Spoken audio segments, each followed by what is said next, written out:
আজকের রান্নার আয়োজনটা কিন্তু একটু স্পেশাল। এতগুলো মজার পদ একসাথে দেখলেই জিভে পানি চলে আসবে। আর আগে আছে ডিমের কোরমা, মশলার সুন্দর ঘ্রাণে একদম জমজমাট।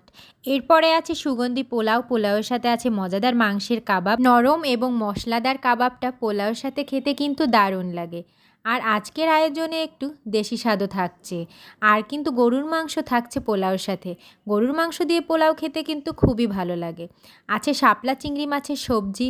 শাপলা আর চিংড়ি মাছের এই কম্বিনেশনটা আমাদের কাছে বেশ মজাই লাগে। আর সবশেষে আছে সিম্পল একদম পেঁপে ভাজি। পেঁপে ভাজি হলে তো আর কথাই নেই। আর একসাথে সব টেবিলে সাজিয়ে দেওয়া হলো, তখন দেখতে কিন্তু সুন্দর লাগছিল, খেতেও তেমনি মজার। একদিকে কোরমা, পোলাও আর কাবাব আর গরুর মাংসের জমকালো আয়োজন, অন্যদিকে শাপলা চিংড়ি এবং পেঁপে ভাজির দেশি স্বাদ। সব মিলিয়ে আজকের খাবারটা একদম জমে গেছে। আপনার কাছে আজকের মেনু থেকে কোন পদটি সবচেয়ে বেশি ভালো লেগেছে কমেন্টে জানাবেন।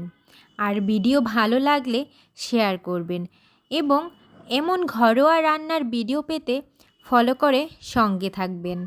আর আমার রান্নাগুলো কিন্তু আসলেই অনেক মজার ছিল। আর আমি সবশেষে আপনাদের খেয়েও দেখালাম যে কতটা মজা। আর কাবাবটা এত সুন্দর হয়েছে, একদম মচমচে। আমার কিন্তু গরুর মাংস দিয়ে পোলাও খেতে খুবই ভালো লাগে। আর আমার মনে হয় সবারই পোলাও দিয়ে গরুর মাংস খেতে আসলেই অনেক ভালো লাগে। আর সবশেষে কিন্তু আমাদের মিষ্টি না হলে হবেই না, তার জন্য আমরা একটু জিলাপি রেখেছি এবং জিলাপিটা অনেক